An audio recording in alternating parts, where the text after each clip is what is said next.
The Stamp Act crisis was more diffused than resolved. Recall that the British had asserted the right to tax at the same time that it repealed the actual tax itself, thus saving the moral and constitutional victory from the jaws of political defeat. But the colonists, who had just begun voicing their own understanding of how they fit within the British imperial system, their victory seemed constitutional as well as political, except for those few who noticed with grim foreboding the Declaratory Act's passage, along with the repeal of the Stamp Act. The crisis was renewed when Parliament passed the Townshend Acts, a set of impost duties to be collected on common items traded in the colonial ports. For those who believed that the uproar over the Stamp Act was due to its direct and regressive nature, the impost duties seemed a natural solution. After all, the British had always regulated commerce. The Navigation Acts were passed in 1652, they had been reissued after Restoration in 1662, and had always been accepted as legitimate. But the British were not retreating to ideas of custom or usage as a constitutional argument. In fact, the constitutional argument did not change even after the repeal of the Stamp Act. The British advocated a position of parliamentary supremacy. This was the position of the Declaratory Act, and it remained so. If sovereignty was with king and parliament, and the colonies were grants by the king, or by parliament, as was the case with Georgia, then the colonial legislatures were inferior to parliament and subject to all of its regulation. So the Townshend Acts raised yet another crisis. The colonists resisted them in multiple ways. They signed non-importation agreements amongst themselves, enforced by mutual goodwill and a little bit of thuggery from the Sons of Liberty, especially in Boston where anti-British sentiment was strong. They continued to protest by publishing attacks on the laws, the most famous of which was John Dickinson's anonymous Letters from a Pennsylvania Farmer. When you read Dickinson's arguments, draw distinctions between his argument and the arguments put forward in the Stamp Act Congress. And here I want you to think about how to interpret these things correctly according to the rules of primary source interpretation. Think about what it means to be the single author of a tract versus what it is to have multiple authors, authorship by committee. Think also about the manner of protest which was available, the ways in which the tax is actually resisted. And the context that makes for, say, the Stamp Act protest versus the Townshend duties protest. Now, it's worth mentioning here, the revenues which were being raised were, of course, being raised to pay off the debt of the 7 Years' War, and they were also, of course, being raised to pay for colonial administration. But there's a new kind of administration that we see here. And if you look back at government by county, the way authority works in the colonies is that the assembly had provided lists of the names of officers. These are the names of people who collect offices, of which the justices of the peace were the primary administrative officers within the various colonies. The royal governor would in fact select them, but because the royal governor's salary and the salary of virtually everybody is being paid by the assembly has a lot of authority in this. So if we recall, the justices of the peace they have administrative duties as well as judicial duties, and they are really controlled by the assembly. But what Parliament is planning on doing here, and really what Grenville's plan was to raise through the revenues from colonial taxes all the money necessary to pay the salaries of the new set of vice admiralty courts, to pay for the Royal Navy and its patrolling of the coast, and to pay the salaries of the royal governor. So we're talking about a real reorganization in terms of power. And although we're putting forward these constitutional arguments, I do want you to see that constitutional arguments are being deployed in order to protect political power, which Parliament is threatening during this time. It really is threatening to come in and take power out of the hands of the assembly and the elites who are represented there. Now, the repeal of talking now about British reactions to the Townshend duties and the resistance to the Townshend duties. And the British's first reaction was to get tough. They dispatched the Redcoats to Boston, and the presence of troops there only heightens tensions. Meanwhile, the effect of the non-importation agreement back home was to anger the manufacturers of Great Britain, who protested mightily to Parliament. In 1770, the Townshend duties were repealed. They were repealed at the same time that a sentry and soldiers opened fire on a crowd in Boston. Paul Revere memorialized the event as the Boston Massacre, And the colony of Massachusetts put the soldiers on trial for murder. John Adams, by the way, would provide the defense for the soldiers, who were acquitted by a jury. The repeal of the Townshend duties left in place a tax on tea, and in 1773 the British passed the Tea Act, enforcing the British East India Company's monopoly. Again, the British had sacrificed most of the political battles for the constitutional principle, and then yet again, that's in 1770, and then yet again they doubled down on this constitutional principle with the Tea Act in 1773. The reaction, this would, by the way, typify a lot of the British reaction during this time. The reaction was fairly strong. The colonists informed the British through various means that tea would not be suffered to be landed in American ports. And remember, once tea is landed, once it actually arrives, the duty is paid at the docks. This is not like the stamp tax, something that is collected directly from the colonists. So the enforcement of this is going to be, the principle at least, will be taken right on the dock. When tea did land in November of 1773, the famous Boston Tea Party resulted. Now it's important, by the way, to see the Boston Tea Party in its historical lineage. In Boston, the rioting over the Stamp Act, the looting and the burning of Andrew Oliver and Thomas Hutchinson's homes in 1765 were followed by a variety of other incidences. For instance, the riot that occasioned the Custom Commissioner's seizure of John Hancock's ship the Liberty on June 10th of 1768. The Boston Massacre, which occurred on March 5th of 1770. And also in other colonies, with Rhode Islanders who set ablaze the British naval vessel, the Gaspee, on June 10th, 1772. And these are, by the way, just the tip of the iceberg. Popular protest was everywhere during this time. And for the British, this was proof that King Mob ran North America. And later historians would often depict it in this way as well. But this is a problem, actually, and we have to get back to precisely why this is a problem. There's a fun cartoon that I'll put up there, and we can talk actually about cartoons, many of which come out during this time, the symbols of which are absolutely fascinating when we get to the class. But let's talk about King Mob. King Mob is actually a phrase that develops in the 18th century. And the notion, which is taken, as I said, by historians following the Revolution, that disorder was absolutely endemic and that the disorder represented a breakdown of British law and order, is really an anachronistic way of looking at the revolutionary times. And it's anachronistic because it requires you to assume that law is the command of the sovereign. This is the legal theory known as positivism, and it was not really fully formulated until the 19th century.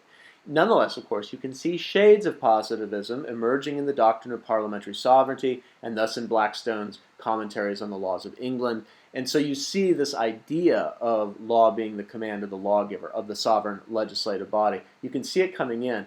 But law in the 18th century is not unitary, either in its sources or in its enforcement. One might come to a unitary theory of law, that is, a theory of law that has but one source, i.e. sovereignty, and that it could be understood as the command of the sovereign. But for law to work, it must be enforced. Colonial officers attempting to enforce parliamentary sovereignty, in the form of British taxes, lacked the capability to enforce the law without the consent of the community. Not even the arrival of British troops in the British Navy made it possible to enforce the law without their consent. But understanding the bicentric nature of law does not entail just acknowledging that popular consent is necessary in some form for law to work. Against parliamentary sovereignty, colonists were arguing their understanding of the Constitution. This is what you are reading about this week. The colonists were constantly formulating and reformulating what they understood to be the workings of the British Constitution. And, in fact, the crowd played a central role in this. When you read about the Boston Tea Party, for instance, look for the deployment of concepts and the behavior of the crowd. These concepts would act as a constraint on the crowd. And in fact, crowd action has its own very interesting history. Riots in Great Britain and in North America occurred frequently, and often for very specific reasons. Food shortages would occasion crowd action, if people believed, for instance, that millers were taking advantage of the shortage to sell grain at a higher price. This one actually occurs more frequently in Great Britain than in North America, but the actions of the crowd during the food riots are very instructive. Peasants did not simply break open storehouses and steal grain. Rather, they would gather, demand that millers sell them grain at lower prices, and then pay the millers for their grain. There were also law and order riots, and these were actually more common in the colonies. That is to say, when the community felt that it was not being protected against an obvious disorder, say the keeping of a bawdy house or something like this, then colonists often got together and enforced the law themselves. This is a very specific kind of crowd action, and in many ways it does not survive the 18th century. We must remember its context, largely agrarian settings, or port cities with close agrarian connections and small populations, at least relative to the general move of the masses into cities in the 19th and 20th centuries. For our purposes, we are looking for notions of what a constitution is, and my point is that crowd action can be read, just as other kinds of documents can be read, to find these understandings of a constitution. So this is a way of finding a kind of popular constitutionalism, if you will. But every text must be interpreted in its context, and the same is true of crowd action. The Revolutionary era crowds claimed as their purpose, the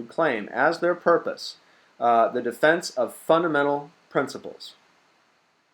Now, they could only come into being when the consensus within the community required popular action. In other words, they really have to be a kind of last resort. And finally, these crowd actions had to be restrained. They had to be restrained by custom, and they had to be restrained by law. But these characteristics of the crowd cannot be taken at face value. Any action by the crowd must be understood in relation to the economic realities the people faced.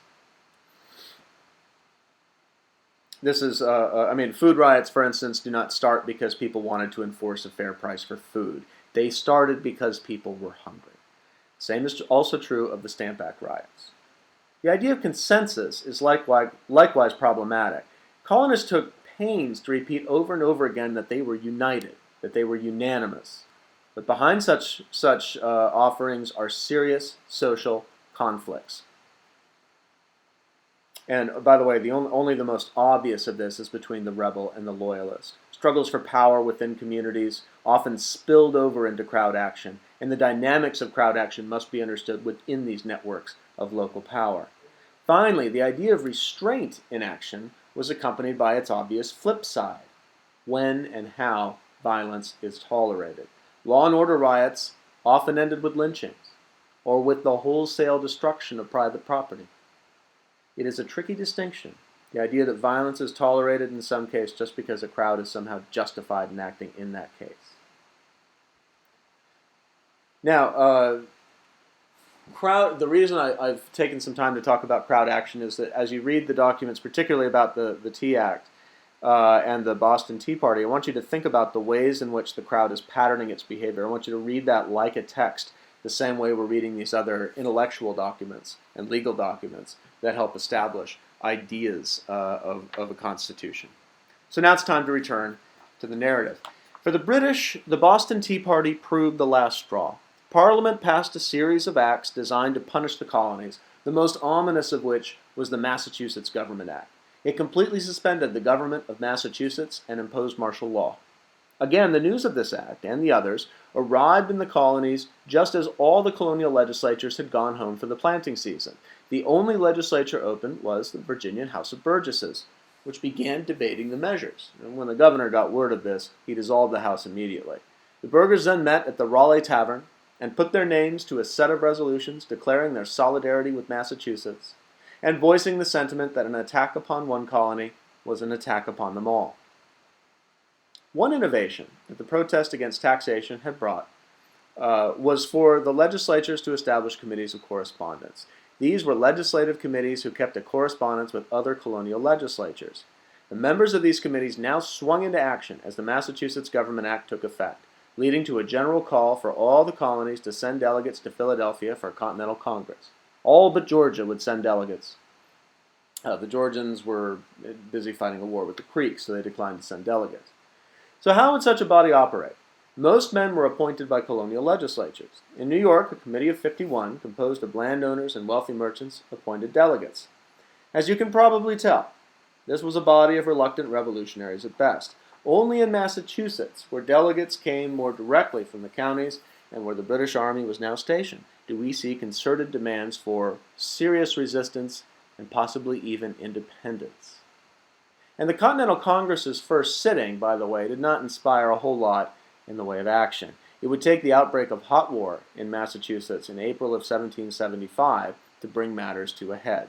And this is when we get the battles on April 19th of 1775 at Lexington and Concord. This brought matters to a head. It also brought, with the Second Constitutional Congress, more radicals, and they would eventually be moved into action. When they were, the delegates proceeded cautiously yet again. By 1776, however, opinion had moved irrevocably toward independence. But this too raised a prominent legal and constitutional question. How could one justify severing the connection with Great Britain? And think about this. The more and more we think about parliamentary sovereignty, the more and more we think about the totality of legal rule and of the close connections that the British and the Americans have, at least culturally, even if the political ties had been loose from the beginning. How is it that they are going to affect this? And this requires, of course, a theory of independence, and it's to that which we turn in the next lecture.